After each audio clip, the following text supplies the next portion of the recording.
नमस्कार, आप सभी को YouTube चैनल TLM जुगे जुगे में स्वागत है। लाइक एवं सब्सक्राइब जरूर करें। आज मैं बताने जा रहा हूँ कि आम का वैज्ञानिक नाम क्या है, इसमें कौन कौन से पोषक तत्व पाए जाते हैं, फल जो आम को फलों का राजा क्यों कहा जाता है। जैसा कि हम जानते हैं कि आम, जिसे अंग्रेजी में मैंगो कहा जाता है, इसको संस्कृत में रसाल या आमरम कहा जाता है, जो भारत के सभी भागों में पाया जाता है। और यह जो आम जो है जगह जगह के आम अलग अलग वैरायटी में पाए जाते हैं और अलग अलग से विकसित होते हैं। जैसे बिहार में मालदा आम प्रसिद्ध है, तो उत्तर प्रदेश में दशहरी आम प्रसिद्ध है। तो बहुत सारे जो आम हैं उसमें जगह जगह पर अलग बहुत सारे वैरायटी के आम पाए जाते हैं। कुछ शुरू से ही खट्टा होता है तो कोई शुरू से ही मीठा होता है, लेकिन पकने के बाद अलग अलग स्वाद का हो जाते हैं, अलग अलग आपको खासियत हो जाता है और अलग अलग पोषक तत्व पाए जाते हैं। जैसा कि आम में जो है विटामिन ए, सी और B6 के अलावा थोड़ा थोड़ा मात्रा में बहुत सारे विटामिन पाए जाते हैं। इसमें विटामिन के अलावा मैग्नीशियम, कैल्शियम, आयरन और डायरी फाइबर होते हैं, जो लीवर के लिए रामबाण होते हैं, जिसे ये आपको लीवर ठीक करने के लिए, जिसका लीवर कमज़ोर होता है वो डॉक्टर खाने के लिए उसे देते हैं। ये जो आम जो होता है इसका वैज्ञानिक नाम मैग्नीफेरा इंडिका है, जो इसे आम एक ऐसा फल है कि आम पर कहावत है कि आम मतलब सभी लोग के लिए, सब आम मतलब अधिक आपको जनता के कहा जाता है। आम मतलब जनता का भी आम कहा जाता है। आम जनता मतलब सभी लोग।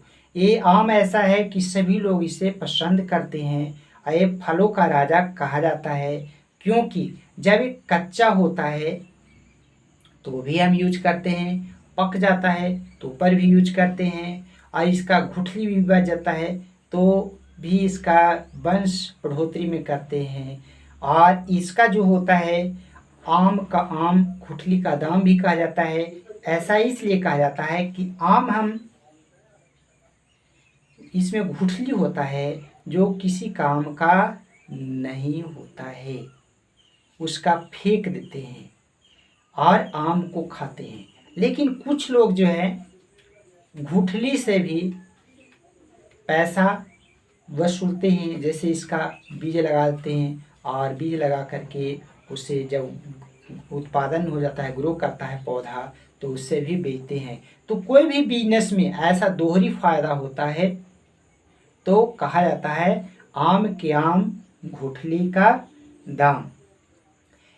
ये जो रंग जो होता है, फल कोई भी फल जो होता है इसमें एसिड का मात्रा होता है। भिन्न भिन्न फलों में भिन्न भिन्न प्रकार के, जैसे नींबू में टाइटेरिक एसिड, आम में अलग प्रकार का अम्ल पाया जाता है। और ये जो इसमें जो फल जो होता है इसमें पकने के बाद खुशबू, रंग और जो है कलर बदल जाता है।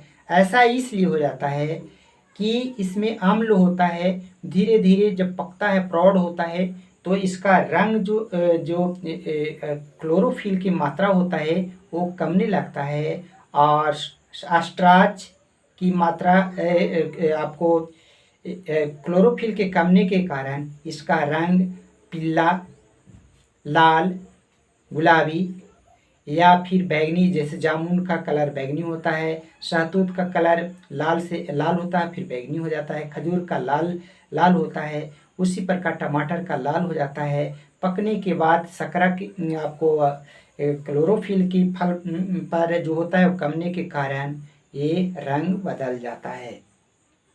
इसका स्वाद में अंतर हो जाता है, चूँकि ये जो फल जो है इसका में अम्ल होता है, लेकिन जैसे ही पकता है, विकसित होता है, प्रौढ़ होता है, तो अम्ल का मात्रा कमने लगता है और स्टार्च यानी चीनी का मात्रा बढ़ने लगता है। इससे इसका स्वाद बदल जाता है, यानी खट्टा से मीठा हो जाता है। आम को फलों का राजा कहा जाता है, क्योंकि इसे हम फलों में और सब फलों की अपेक्षा हम इसे अनेक प्रकार के पोषक तत्व पाए जाते हैं जो फायदेमंद होता है। दूसरा कारण है कि इसे जितना हम वैरायटी बना सकते हैं खाद्य पदार्थ में, सालों भर खा सकते हैं वैरायटी बना करके, अन्य फलों का हम नहीं कर सकते हैं। जैसे सेब को हम न जैम बना सकते हैं, न अचार बना सकते हैं, न चटनी बना सकते हैं, सिर्फ हम कच्चा खा सकते हैं। लेकिन आम एक ऐसा फल है, इसे हम कूचा बना करके बहुत दिनों तक हम खा सकते हैं।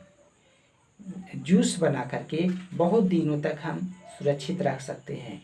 अचार बना करके हम बहुत दिनों तक सुरक्षित रह सकते हैं और सालों भर खा सकते हैं। जैम बना करके हम बहुत दिनों तक सुरक्षित रह सकते हैं और सालों भर खा सकते हैं। एक आम ही ऐसा फल है जो इतना मात्रा में इसका हम खाद्य पदार्थ बदल बदल करके इसको हम रूप में बदल करके इसको हम सालों भर अनेक प्रकार से करते हैं। इसी कारण है कि इसे फलों का राजा कहा जाता है। जय हिंद।